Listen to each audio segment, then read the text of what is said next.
জেসকার লগে তেসকা হাসে, বড় মুখস্থ করবো হাসে, বিয়ার সময় কামে রাখবো, শেষের সময় আমার লাগে ঠিকই দোয়া করবো, কর জেসকার লগে তেসকা জোরে কর।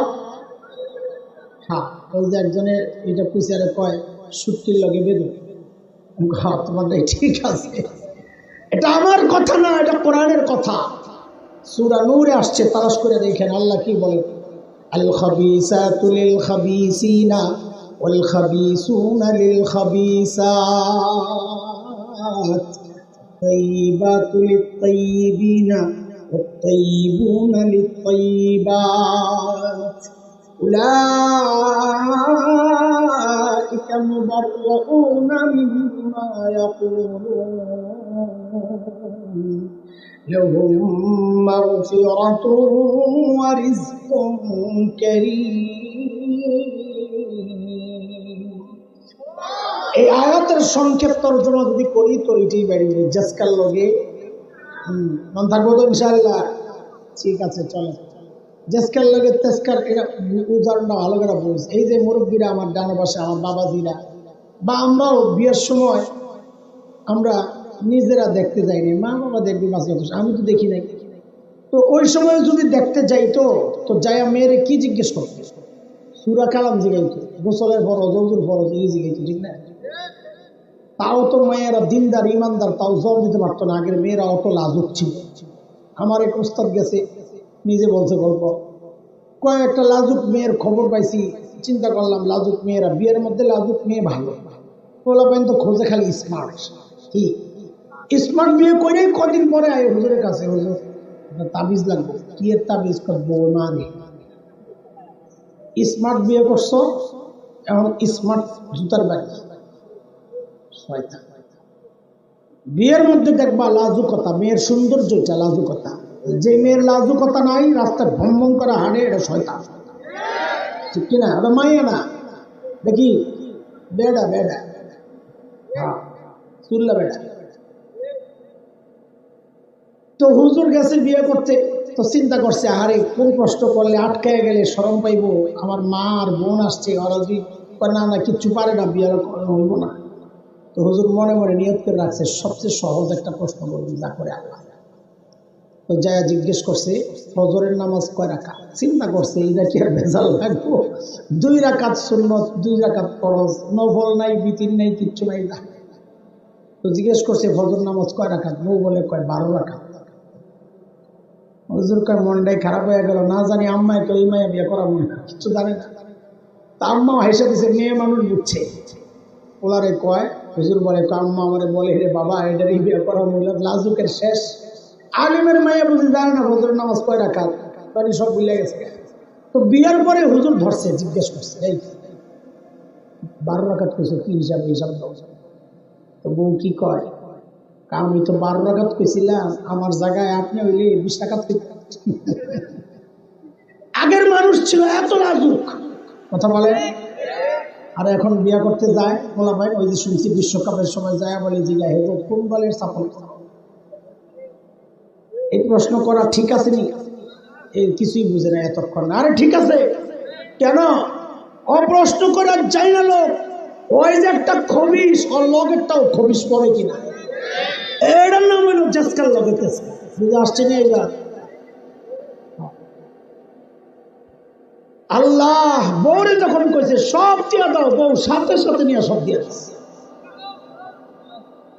দুধ এই কারবার দেখা বলে হায় কই আসলাম, এরা মানুষ না ফেরেশতা। দ্রুত ফেরত গেছেন মদিনায়। যায়া হযরত ওমরের কাছে যখন সব শুনাইছে, হযরত ওমর এতটা আপ্লুত হয়েছে, দিলটা এতটা ঠান্ডা হয়ে গেছে খুশিতে। হযরত ওমর ঘোষণা দিলেন, এই কাফেলা রেডি কর, আমার সাইদকে দেখতে যাও। ভাই এত সোজা কথা না, ওই সময়ের সফর 400 কিলোর উপরে, সেই হিমস মদিনা থেকে। কিন্তু হযরত ওমর এত আনন্দিত হয়েছেন, দেখার জন্য অস্থির হয়ে গেছে। সাইয়েদনা ওমরের কাফেলা যখন হিমসে ঢুকে, গোটা হিমস যেন ভেঙে পড়ে।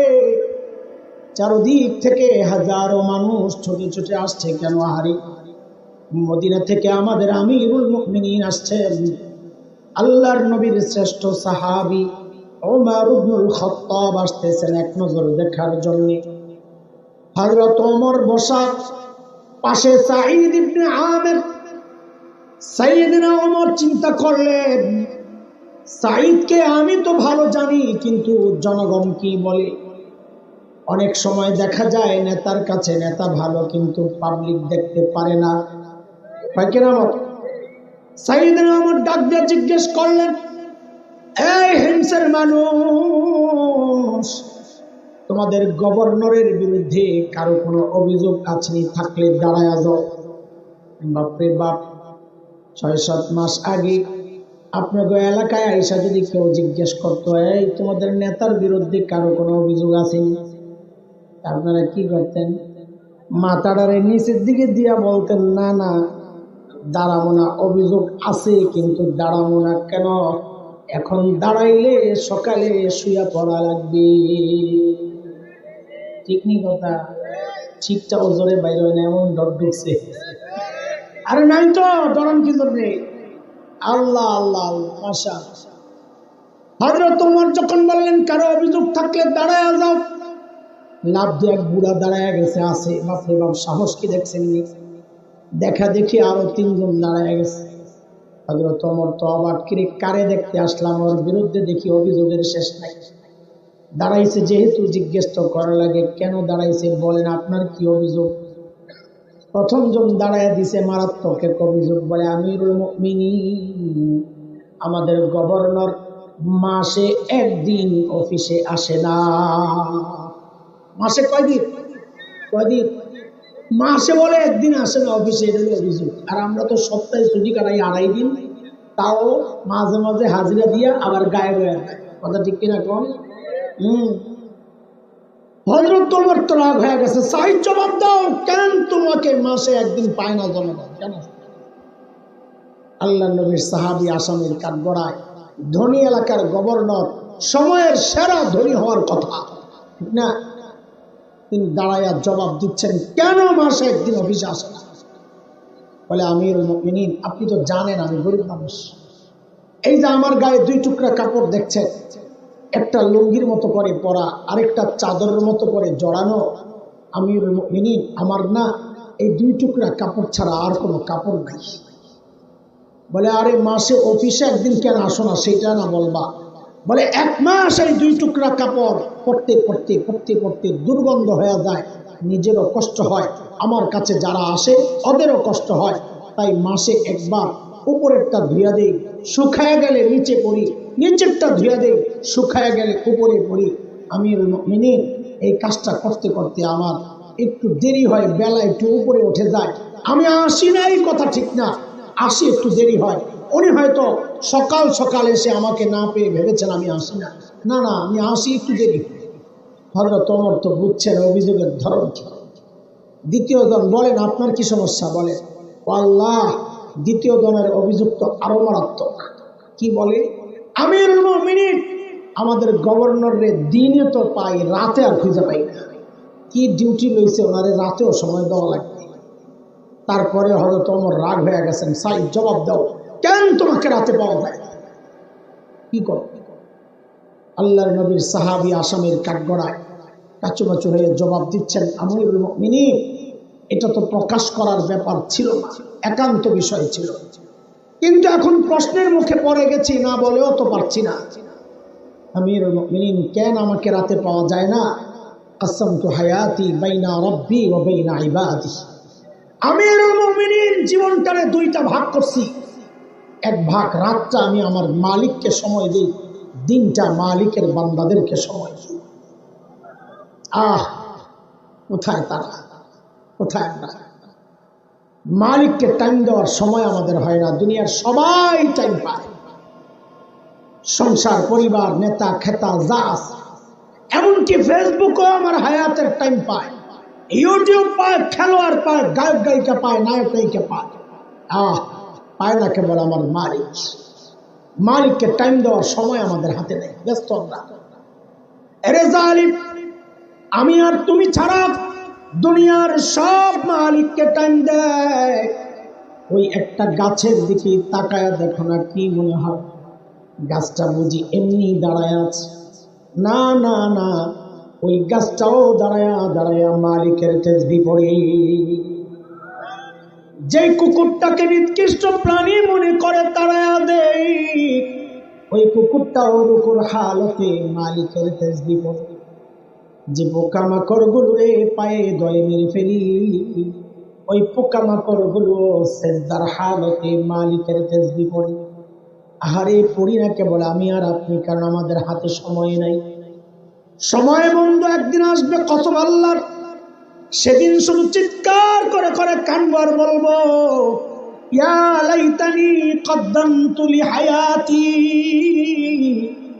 আহারে সময় মতো যদি একটু পুঁজি বানায় আসতাম, তাই তো আর আমল নামাটা বাম হাতে লওয়া লাগে না।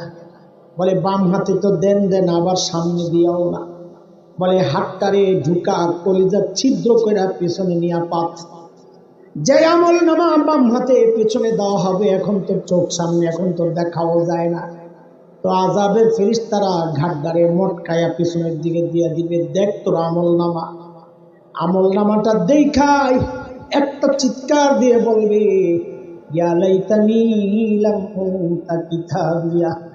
আহারে আমল নামা যদি আমারে না দেওয়া হইতো, ওয়ালাম আদরি মা হিসাবিয়া, আমার হিসাব কি হবে আমি তো জানি না। ইয়া লাইতাহা কানাতিল কাদিয়া, মৃত্যু পর্যন্ত যদি সব শেষ হয়ে যেত। ও দুনিয়ার টাকাওয়ালা, আজকে টাকা দিয়া বিচার পাল্টাও। সেদিন চিৎকার করে করে কাঁদতে হবে আর বলতে হবে, মা আগনানি মালিয়া, আমার মাল তো আমারে বাঁচাইতে পারলো না। আজকে ক্ষমতার দাপটে বিচার পাল্টাও। সেদিন চিৎকার করে করে কাঁদতে হবে আর বলতে হবে, হালাকান্নি সুলতানিয়া, আমার ক্ষমতাও তো শেষ, আমার এখন কে বাঁচাবে? আওয়াজ আসবে, আওয়াজ। আর চিৎকার চেঁচামেচি বন্ধ কর। যখন কান্না করার দরকার ছিল তখন কান্না করে নাই, তখন হেসেছে, তামাশা খেলাধুলায় মেতেছে। এখন কান্না করার কোনো লাভ নাই। খুযুহু ফাগুল্লু সুম্মাল জাহিম সাল্লু, এগুলারে ধর, বেড়ি পড়া তাই না হেসায়ানি আর জাহান্নামে ফালাবে। বলে কেমনে ফালাবে? হারে আল্লাহ বলতেছে, সুম্মা ফি সিলসিলাতিন যারউহা ৭০ যিরাআন ফাসলুকু, ৭০ গজ লম্বা শেকল দিয়া পেঁচায়া নিয়া ফালাবে। হযরত ইবনে আব্বাস রাদিয়াল্লাহু তাআলা আনহুমা বলেন, ৭০ গজ লম্বা শেকল দিয়া কেমনে পেঁচাবে জানোনি? তো ইবনে আব্বাস বলেন, শেকলের মাথাটা নাকের ছিদ্র দিয়া ঢুকাইয়া পায়খানার রাস্তা দিয়া বের কইরা টাইনা হেঁচাইয়া পেঁচায়া নিয়া জাহান্নামে ফালাইয়া দেওয়া হবে। এরে বাবা, এই ভয়ঙ্কর গুনাহ থেকে, ভয়ঙ্কর বিপদ থেকে যদি বাঁচতে চাই, বাবারে গুনাহ ছাড়া লাগবে, জোয়ান রে গুনাহ ছাড়া লাগবে। এরে বাবা, আপনাদেরকে বলছি, চুল পাইকা সাদা হয়ে গেছে, এখনো গুনাহ ছাড়তে পারেন না। দাড়ি পাইকা সাদা হয়ে গেছে, এখনো গুনাহ ছাড়তে পারেন না। তো জিজ্ঞেস করি, ছাড়বেন কবে? হ্যাঁ, কবে ছাড়বেন জিজ্ঞেস করি, আর কত বলেন না। থামেন না, এবার হয়েছে তো, থামেন না। হেরে যুবক, তোমার কিন্তু এমনটা ভাবার কোনো কারণ নাই। আমারও চুল পাকবে, দাড়ি পাকবে, আল্লাহ আমারে সময় দিবেন কামানোর জন্য। না রে বাপ না, কখন কার ডাক চলে আসে কেউ তো জানে না। কত বাবারে দেখছি সন্তানের লাশ কাঁধে নিয়ে যাইতেছে, আহারে কে জানে এই মজলিসেও এমন কেউ বসা আছেন তার খবর নাই। সে বসে আছে এখানে, কিন্তু তার কাফনের কাপড়টা চলে আসছে দোকানে। কে জানে কালকে খবর পাইতে পারে, আরে বয়ান করে গেল কালকে হাসান জামিল বলে দুনিয়ায় নাই, কখন কার ডাক চলে আসে। যুবক, এর চেয়ে ভালো করে বোঝানোর ক্ষমতা তো আমার নাই রে বাপ। শেষ চেষ্টাটাও আমি কইরা যাইতে পারি, তোরা আমার সামনে আয়, আমার সামনে আয়, তোদের পাওগুলো আমার সামনে মিলা দে। আমি ওই পাওগুলার জড়া ধইরা বৈশা বৈশা সারা রাত কান্না করি। যুবক, তাও তোরা গুনাহ ছেড়ে দে বাবা, গুনাহ ছেড়ে দে, গুনাহ ছেড়ে দে। আর এই গুনাহওয়ালা চোখগুলো নিয়ে, এই গুনাহওয়ালা কান নিয়ে মালিকের সামনে কেমনে দাঁড়াবো? এই গুনাহওয়ালা হাত পাও নিয়ে মালিকের সামনে কেমনে দাঁড়াবো? যখন আমার চোখ, আমার কান, আমার হাত পাও আমার বিরুদ্ধে মালিকের আদালতে সাক্ষী দিবে। আল্লাহ বলেন সূরা হামিম আস-সাজদা 20, 21, 22 নম্বর আয়াত তেলাওয়াত করে দেখেন আল্লাহ কি বলে। হাত্তা ইযা মা জাউহা শাহিদা আলাইহিম সামউহুম ওয়া আবসারুহুম ওয়া জুলুদুহুম বিমা কানু ইয়ামালুন। আল্লাহ বলেন হাত পাও সাক্ষী দিবে। সূরা ইয়াসিনে আসছে আল ইয়াউমা নাখতিমু আলা আফওয়াহিহিম ওয়া তুকাল্লিমুনা আইদিহিম ওয়া তাশহাদু আরজুলুহুম বিমা কানু ইয়াকসিবুন। হাত কথা বলবে, পা কথা বলবে, বাঁচার তো কোনো উপায় নেই। বাঁচার উপায় একটাই, গুনাহ ছাড়ে, গুনাহ ছাড়ে। শুরুতে বলেছি আপনাদের মধ্যে হতাশা তৈরির জন্য কথাগুলো বলছি না, সতর্ক হওয়ার জন্য। হতাশ হওয়ার কিচ্ছু নাই, কিচ্ছু নাই। কেন? আমাদের একজন বড় আপনজন, এক গফফার মালিক আছে। কে আছে? কে কে? না না, গফফার বলেন কে? বলে গফফার চিনেন? চিনি তো। কি চিনেন? হায় আল্লাহু আকবার, আল্লাহু আকবার। আরে বলেন না চিৎকার করে আল্লাহু আকবার। আর একটু জোরে বলেন না আল্লাহু আকবার। আরে গফফার চিনেন? গফফার দুনিয়ার সবাই অপরাধী খুঁজে শাস্তি দেওয়ার জন্য। সন্তানও যদি অপরাধ করে মা খোঁজেন, বাবা খোঁজেন শাস্তি দেওয়ার জন্য। গফফার ওই মালিকের নাম যিনি অপরাধী খুঁজেন মাফ করার জন্য। প্রতি রাতে শেষ রাতে আইসাই ডাকতে থাকেন আলামিন মুস্তাগফিরিন ফাগফির আলাহ। এই কে কে গুনাহ করছো? আসো আসো, আমি আল্লাহ আসছি, আমি গফফার আসছি তোমারে মাফ করার জন্য। তুমি একবার মাফ চাও, আমি মাফ করে দিব। বলে আল্লাহ মাফ করবেন কত? তো জবাব আসতেছে বান্দারে তুই গুনাহ করছো যত। আল্লাহু আকবার। বলে মাফ করবেন কত? বলে গুনাহ করছো যত। বলে কত? বলে যত। বলে কত? বলে কত? শোন শোন শোন, তোর গুনার পরিমাণ যদি দুনিয়াটা ভইরা ভরতে ভরতে ভরতে ভরতে আসমানে যায় লাগে রে বান্দা, লা উবালি, আমার কোনো পরোয়া নাই। তুই মাফ চাইলে সাথে সাথে আমি তোর জিন্দেগির সব গুনাহ মাফ করে দিব। এমন মালিক থাকতে পেরেশান হওয়ার কিচ্ছু নাই, নিরাশ হওয়ার কিচ্ছু নাই। ভুল হয়ে গেছে গেছে, অতীত পরিষ্কার করি, ভবিষ্যতের জন্য প্রতিজ্ঞাবদ্ধ হই, গুনাহ করব না ইনশাআল্লাহ তাআলা। ওই যে শুরুতে যে আয়াত পড়েছিলাম সূরা হাসরের 18 নম্বর আয়াত, আল্লাহ বলেন আল্লাহকে ভয় করো। ভয় করা মানে আল্লাহর ভয়ে গুনাহ ছেড়ে দাও আর আখিরাতের জন্য প্রস্তুত হও। সাহাবায়ে কেরামের একটা আজীব সিফত ছিল এটা। কি? আমরা সেই সিফত সাহাবীদের সেই গুণটা আমরা নিজেরা প্রতিজ্ঞা করি, সেই গুণের সাথে যেন আমরাও গুণান্বিত হই। বলি আমরা ইনশাআল্লাহ, নেক আমল যত ছোট হোক, বলেন বলেন বলেন বলেন, মুখস্থ আজকের এই সার পুরা বয়ানের সার কথা বলি, একটা প্রতিজ্ঞার মাধ্যমে শেষ করি। বলেন নেক আমল যত ছোট হোক ছাড়বো না, গুনাহ যত ছোট হোক করব না। বলেন ইনশাআল্লাহ, ইনশাআল্লাহ।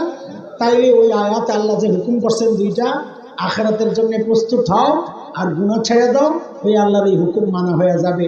আল্লাহ বলেন ইয়া আইয়ুহাল্লাযীনা আমানু তাকুল্লাহ নাফসুম মা কদ্দামাত লিগাদ ওয়াত্তাকুল্লাহ ইন্নাল্লাহা খাবীরুম বিমা তা'মালুন।